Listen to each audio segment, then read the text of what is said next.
আরে অব্র, তোরা চলে আসিস? আরে নাই তো, সমস্যা কি বুঝলাম না। সেই সকাল থেকে কলেজে এসে দাঁড়ায় রয়েছি, তোর কোনো খোঁজই নেই। এত টাইম লাগলো কেন আসতে? কথা বলিস না কেন? কথা বল। ওরে ভাই, আমি যে কথাটা বলবো সে কথা বলার সুযোগ তো দিবি না। আর মুখে বলবো না, হাতে করে দেখাবো। এই যে কি দিচ্ছি দেখাই যে। আরে নাহিদ, কি রে, টাকা নাচাচ্ছিস কেন? কাহিনী কি?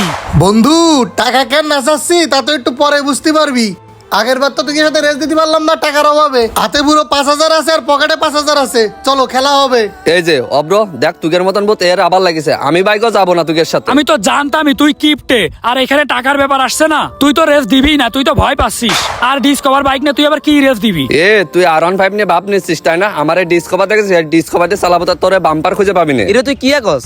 কোনায় আতর আলি আর কোনায় সুতার কালি? তোর মাথা ঠিক আছে নি বেড়া? এড়ে দিত বেড়া, গরুর ডাক্তার ইন্ডাকশন দিতে যায়।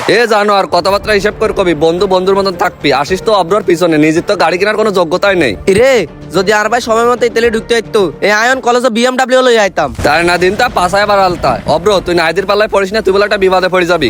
তুই কম কথা কা। অব্র, দেখেছিস লেস কাটা শিয়াল কিন্তু লেস কাটারই কথা বলবে। এখন টাকা হাতে আছে আর তোমার তো লবণ কোম্পানির গাড়ি। দেখা যাক রেস কি দিবা নাকি ভয় আরে পাচ্ছিস? না রে বেটা, কিসের ভয়?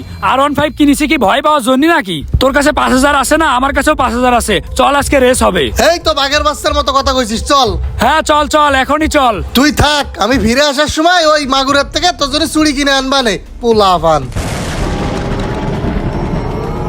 রে তুই যা শুরু করছো তা যেতে রিস করন যাই তোর। এই রেসে তো নিচ্ছি তাইরকম, তাড়াতাড়ি টান দে বেড়া। আচ্ছা ঠিক আছে, টান দিচ্ছি। টান টান টান টান, হিস করি এলাইছি। আরে সর্বনাশ, দাঁড়া আমিও টানবো। দাঁড়া, আমার গাড়ি তো কম স্পিড নেই। আয় বন্ধু, সাবধানে আয়, এখানে বস। ওরে পাই ব্যথা রে। নাহিদ ভাই সাবধান ওঠেন, সাবধানে।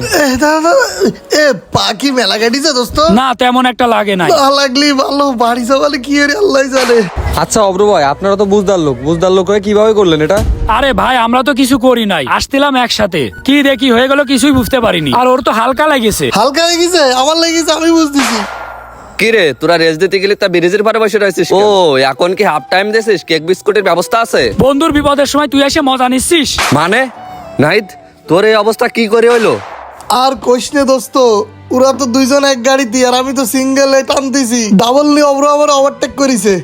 ওই যে আমাকে ওই তেঁতুল তলার এই যে ব্রিজ, ওই ব্রিজের ওইখানতে আমি অব্র ওভারটেক করতে যাইয়ে ওরে সামনে যে গাড়ি দাঁড়ানো আমি খেয়াল করিনি, পড়ি যায় এই অবস্থা। মানে সকালবেলায় বলতে বলতে দুপুরবেলায় বিপদ ঘটায় ফেলাইছিস?